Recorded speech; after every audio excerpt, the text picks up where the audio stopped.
Think about your very first memory. Maybe it's a birthday party. Maybe it's your first day at school. Maybe it's a blurry moment with your family. For most people, their earliest memory begins around the age of 3 or 4. But here's the strange part. You existed long before that. You learned to walk. You learned your first words. You recognized your parents. You explored the world for the very first time. So where did those memories go? How can you remember something from years ago, but not the moment you learned how to speak? It's almost as if the first years of your life were erased.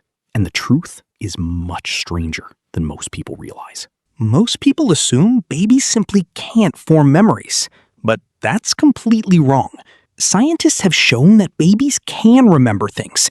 They recognize faces, they learn routines, they remember familiar voices, and they can even learn from past experiences. In other words, the memories were being created. So if the memories existed, why can't you access them now? That's where the real mystery begins. When you're born, your brain is far from finished. In fact, the first few years of life are some of the most intense years of brain development you'll ever experience.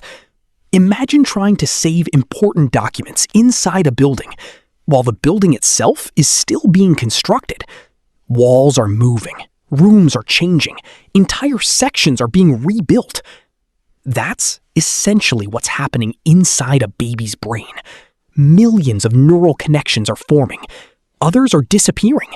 New pathways are constantly being created. The storage system itself keeps changing. And that makes preserving early memories extremely difficult. But brain development is only part of the story. To remember events later in life, your brain needs something extremely important: language. Think about your childhood memories. Most of them can be described with words. You know who was there, you know where it happened, you know what happened. Babies don't have that ability yet. They experience the world, but they can't organize those experiences into stories. It's like saving thousands of photos without giving any of them names. The pictures exist, but finding them later becomes almost impossible. There is another important piece of the puzzle, a part of your brain called the hippocampus. The hippocampus plays a major role in creating long-term memories. But during infancy, it's still developing. It hasn't reached its full ability yet. And some researchers believe something even stranger may be happening. As new brain cells are constantly created, older memories may become disrupted or even overwritten. Your growing brain may accidentally erase parts of its own past, not because those memories weren't important, but because the system was still under construction. But here's the fascinating part. Those early experiences may not be completely lost. Even if you can't consciously remember being a baby, those years may still shape who you are. The way you react to stress, the way you build relationships, the way you feel safe around certain people. Many of these patterns begin surprisingly early. The memories themselves may be inaccessible, but their effects can remain for a lifetime. Now think about your oldest memory again. Maybe it's completely clear. Maybe it's blurry. Maybe you're not even sure it's real. And that's because memory isn't a perfect recording. It's not a video stored inside your brain.